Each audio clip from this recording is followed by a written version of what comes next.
Laughter echoed through the mahogany-paneled lawyer's office when 28-year-old Clara inherited nothing but a collapsed century-old Nevada silver mine. Her family called her a fool for not selling the worthless dirt. But 3 years later, the laughing stopped dead when her pickaxe struck something that wasn't rock. It was a solid gold door. The reading of a will is supposed to be a solemn affair, but in the plush, high-rise Seattle office of Hughes and Associates, it felt more like a roast, and Clara Caldwell was the main course.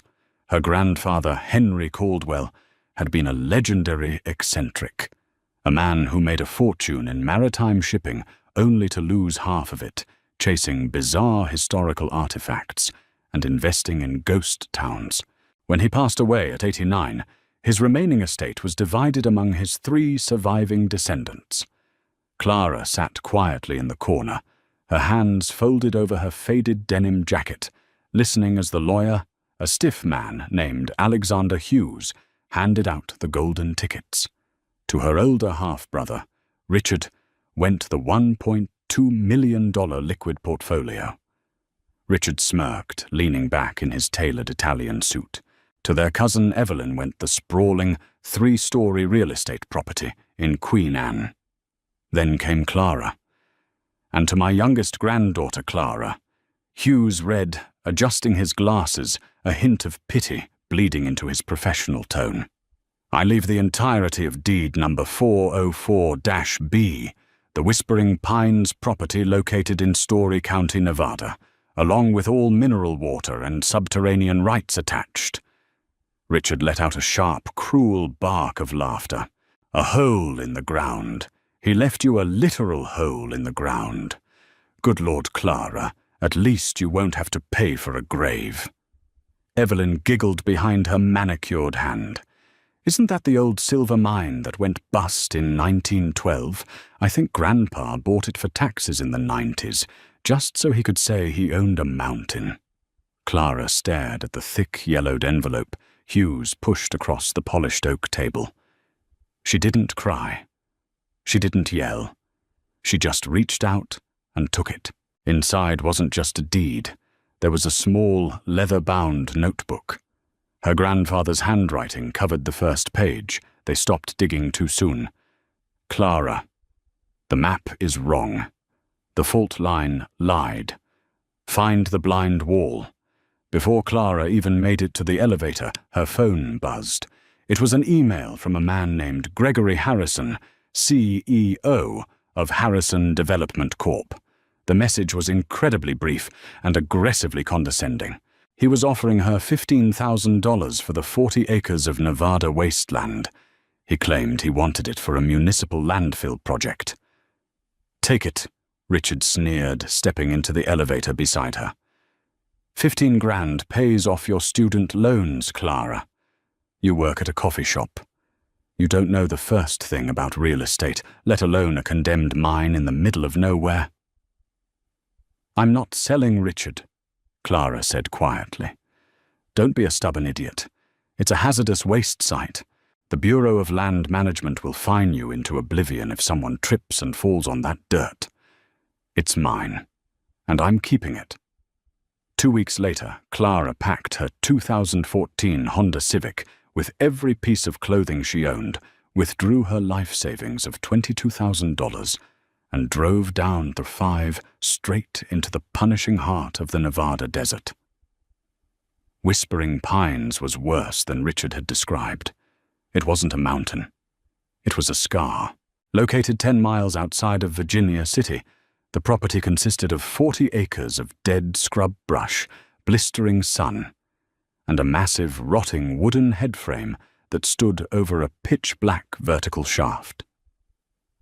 The ground was littered with rusted nails, oxidized tin cans, and the bleached bones of coyotes. Clara bought a beat-up 1978 Airstream trailer for $3,000 and parked it near the entrance. She had no running water, relying on plastic jugs she filled at a gas station 2 towns over. Her only ally was a grizzled 70-year-old retired surveyor named Alexander Pendleton. Alexander had owed her grandfather his life after Henry bailed him out of a massive gambling debt in the late 80s.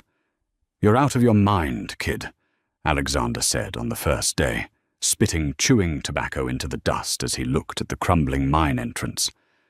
"This is a widowmaker. The timber in there is rotten. The air is toxic. And even if you get down there, it's just rhyolite and quartz.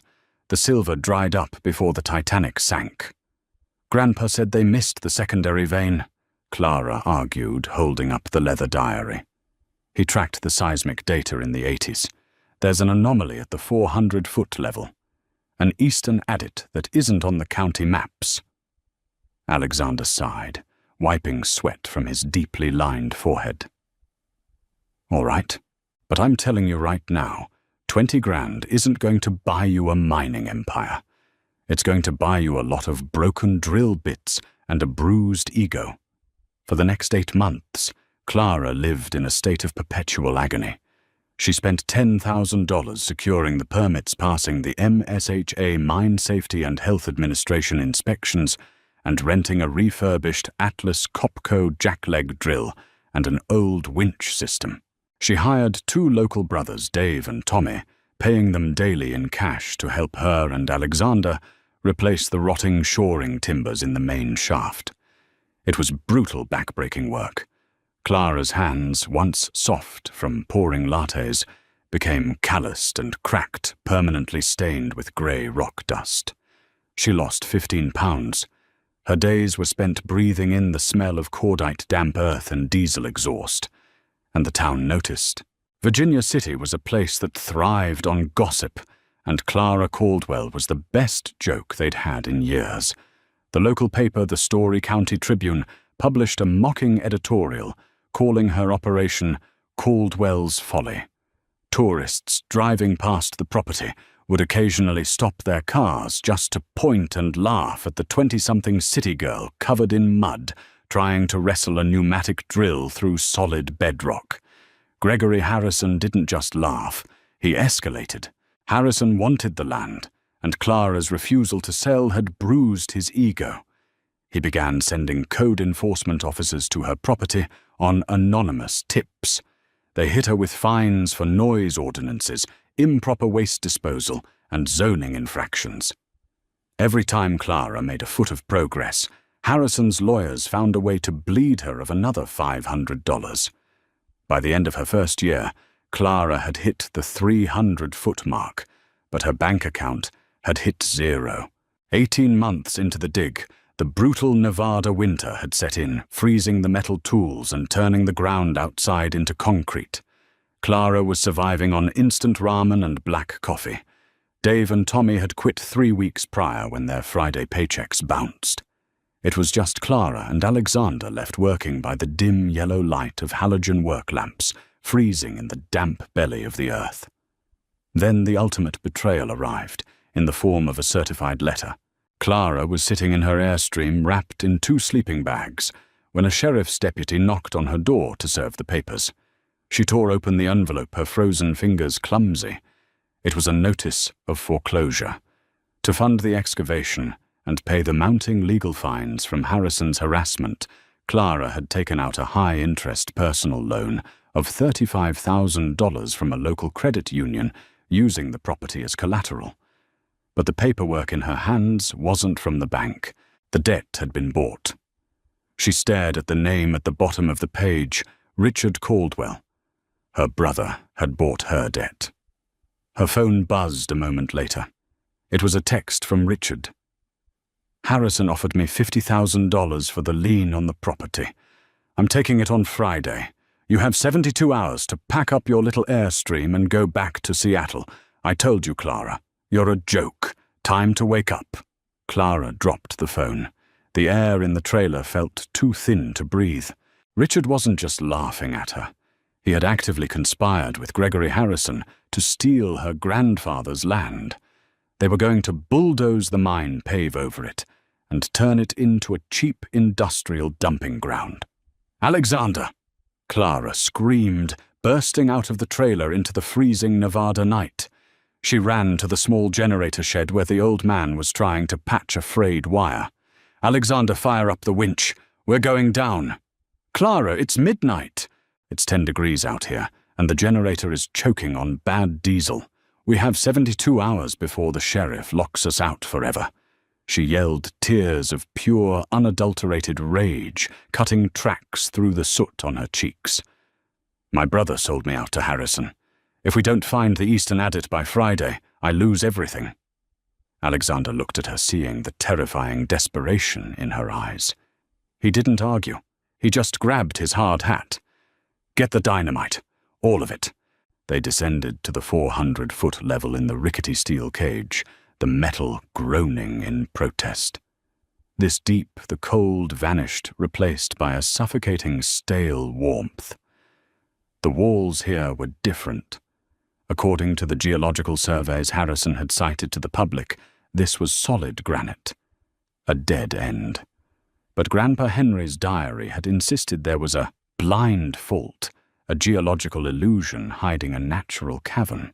With her last $300, Clara had secretly rented a state-of-the-art, ground-penetrating radar GPR unit. It was heavy awkward and designed for professional geology teams, not two desperate people in a crumbling mine. For 12 straight hours they scanned the eastern rock face. Nothing. Just solid, unforgiving rock. Clara's arms ached so badly she could barely lift the sensor. Her vision blurred. Defeat was a heavy, suffocating blanket settling over her shoulders. Richard was right. Harrison was right. She was a fool. Clara. Alexander croaked, his voice raw from the dust. He was staring at the small LCD screen of the radar monitor. Bring the sensor back. Down and to the left, near the floor. Clara dropped to her knees, sweeping the heavy device over the lower quadrant of the eastern wall. The screen beeped. A sharp, jagged red line spiked on the display. Then the screen went entirely black, save for a massive blue void perfectly centered in the data feed. Alexander took off his glasses, his hands trembling. That's impossible. Is it a vein? Clara gasped, her heart hammering against her ribs. No, Alexander whispered. A vein is jagged. It snakes through the rock. Clara, look at the edges of this void on the screen. They're perfectly straight. Nature doesn't make straight lines. There is a massive hollow space behind this rock, and it has right angles. Clara didn't hesitate. She grabbed the pneumatic drill and began boring holes into the rock face in a star pattern. The noise was deafening, shaking dust from the timber shoring above them. They only had 10 sticks of commercial dynamite left. It was a dangerous gamble. Too much explosive, and they would bring the entire mountain down on their heads, burying them alive. Too little, and they wouldn't breach the rock before the sheriff arrived on Friday morning. Set the charges, Clara ordered, her voice eerily calm.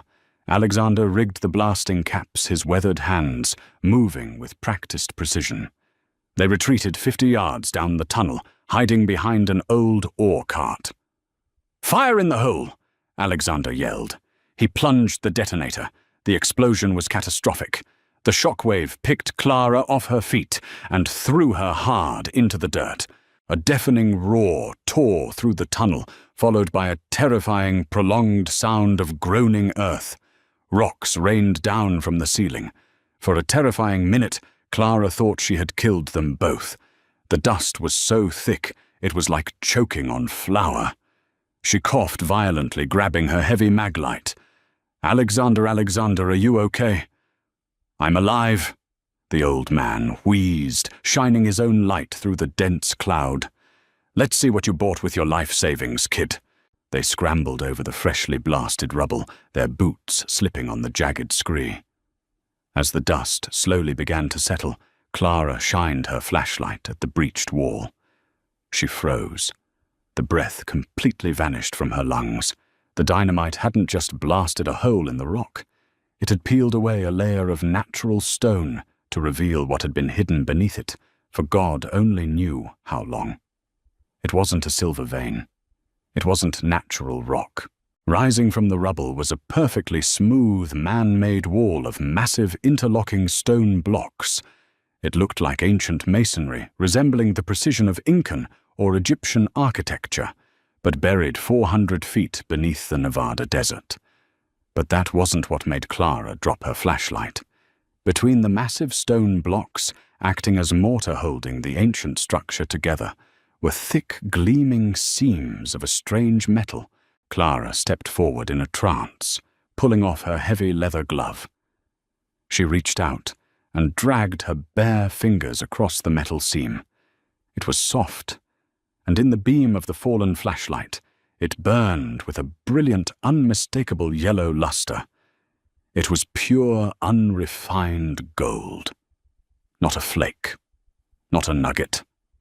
Hundreds of pounds of it used simply as paste to hold the stones together. "Alexander," Clara whispered, her voice trembling so hard she could barely form the words. Through the massive, jagged hole, the dynamite had ripped through the center of the masonry wall. A strange, cool draft was blowing outward. Clara grabbed a crowbar, wedging it against a loose chunk of the stone, and with a feral scream of exertion, she pulled. The block gave way, crashing to the floor and widening the gap.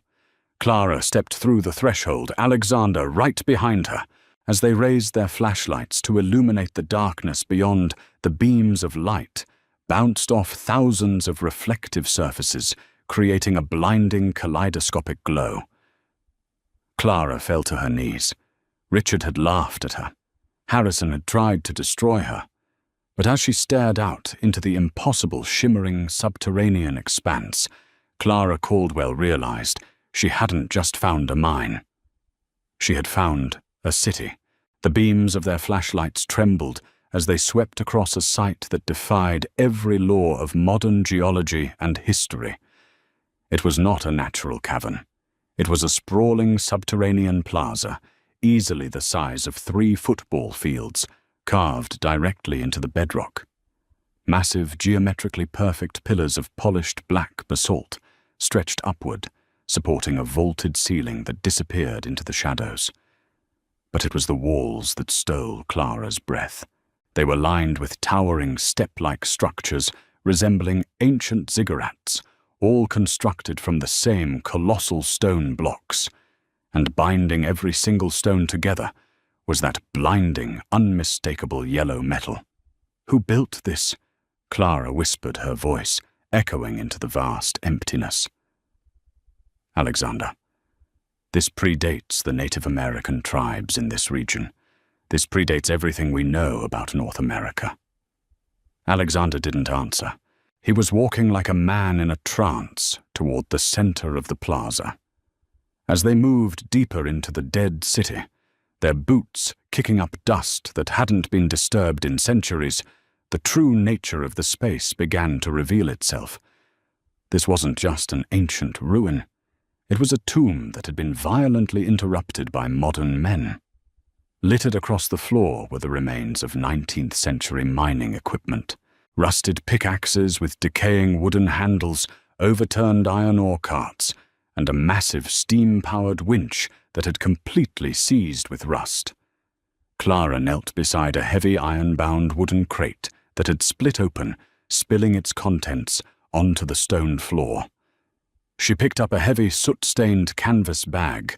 Inside were dozens of raw, unrefined gold ingots, but it was the stamp on the decaying crate that made Alexander's face go pale. Property of the Bank of California, 1874. Alexander read aloud, his voice cracking. He looked up at Clara, his eyes wide with a terrifying realization. "Clara, do you know your Nevada history? Do you know who ran the Comstock lode in the 1870s? William Sharon and William Ralston," Clara said, piecing it together from her grandfather's obsessive historical notes. "The bank ring tycoons. They monopolized the silver. They monopolized the world's wealth," Alexander corrected, pointing his flashlight toward a massive, riveted iron bulkhead door that had been built directly into one of the ancient archways, sealing off a deeper section of the city. In 1874, the United States was entirely dependent on the gold standard. If word got out that William Sharon had discovered an ancient underground metropolis made literally of thousands of tons of pure gold, what do you think would have happened? Clara's eyes widened. It would have tanked the global economy. Gold would have become as cheap and common as iron. Their entire banking empire would have collapsed overnight. Exactly, Alexander breathed.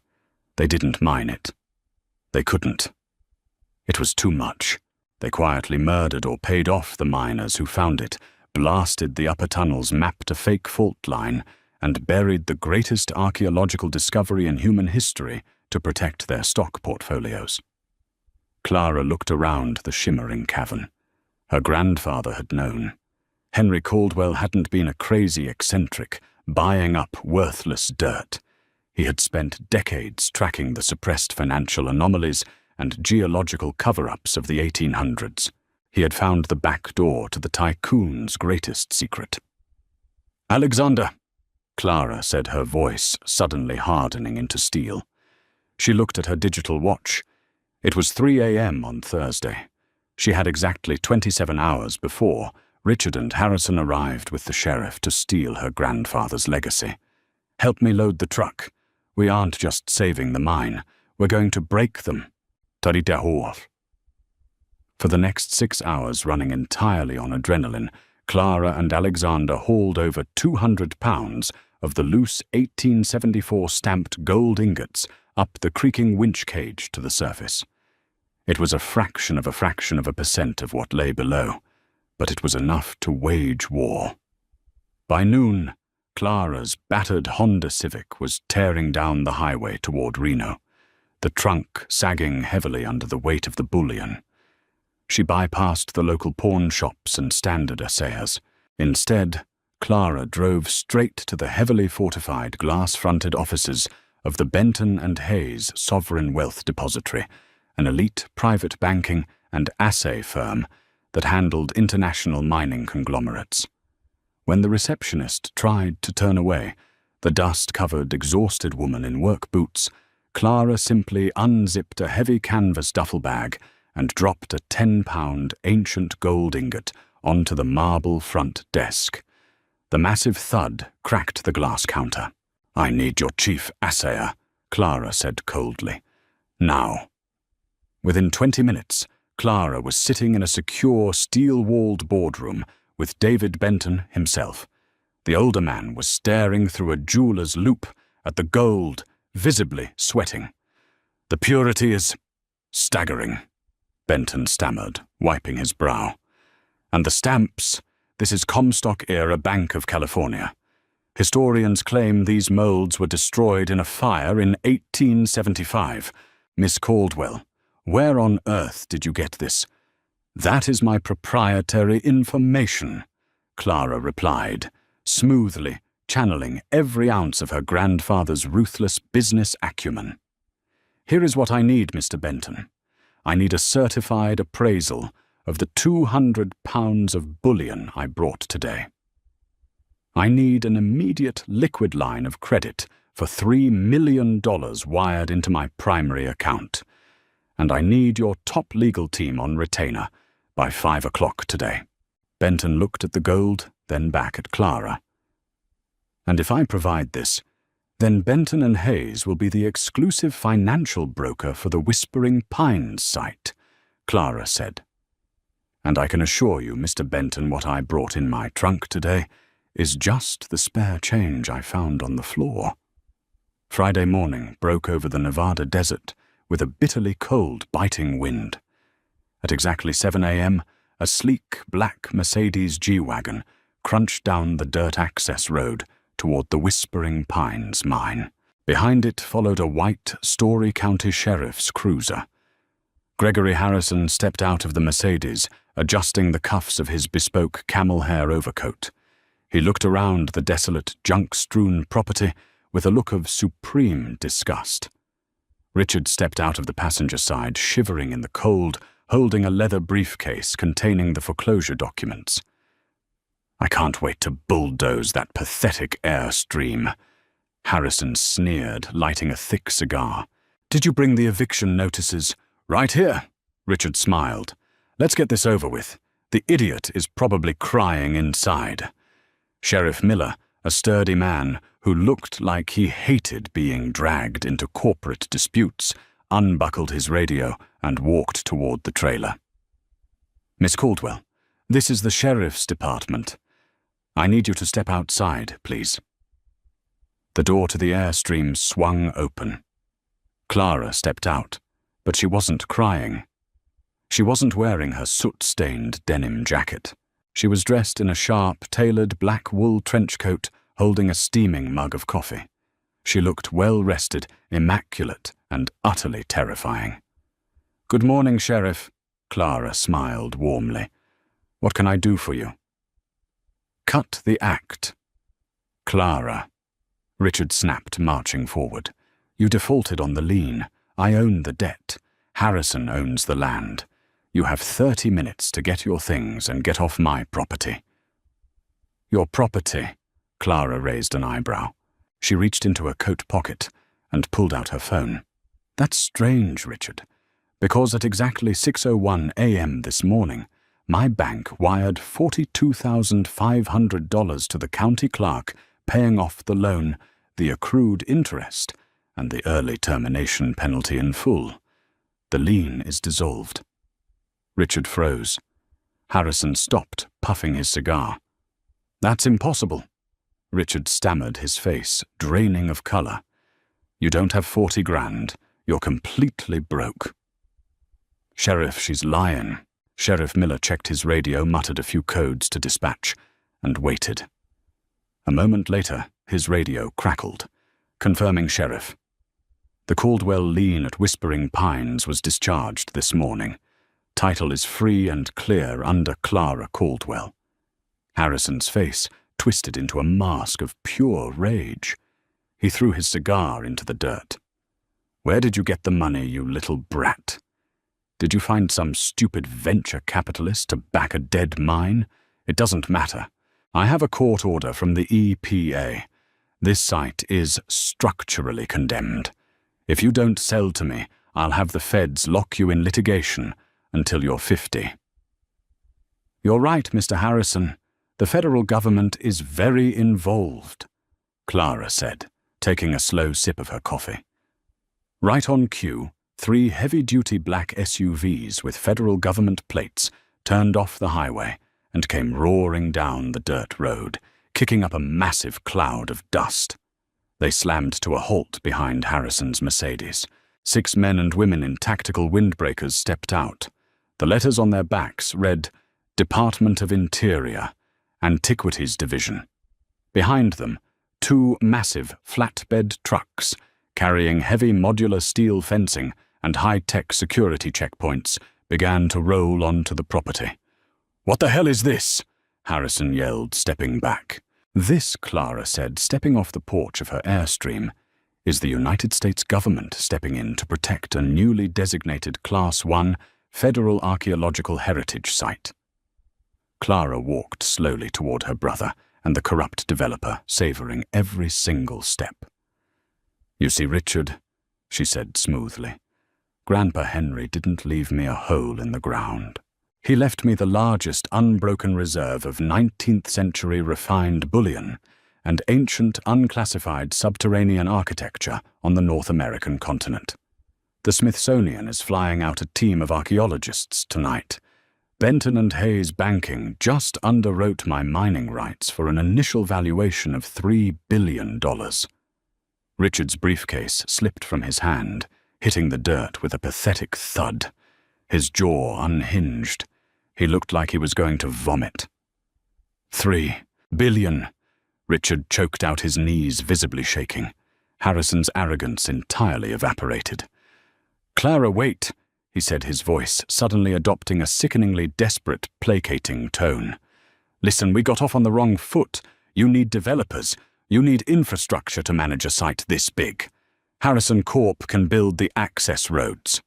Harrison Corp is currently under investigation, Clara interrupted, flashing a razor-sharp smile.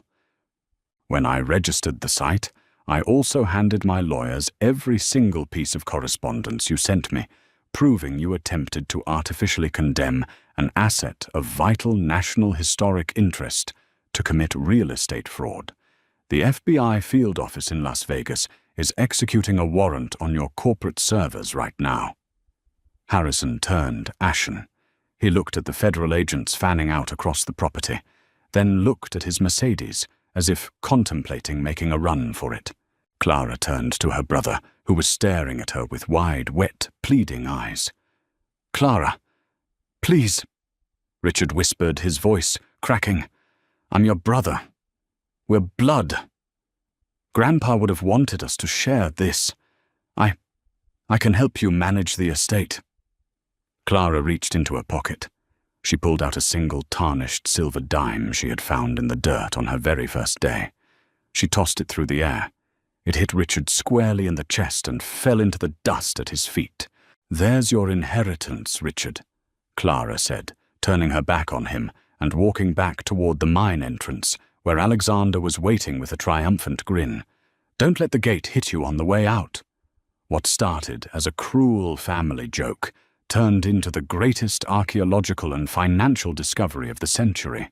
Clara's unwavering belief in her grandfather's diary proved that sometimes the biggest treasures are hidden right behind the walls of our own doubts.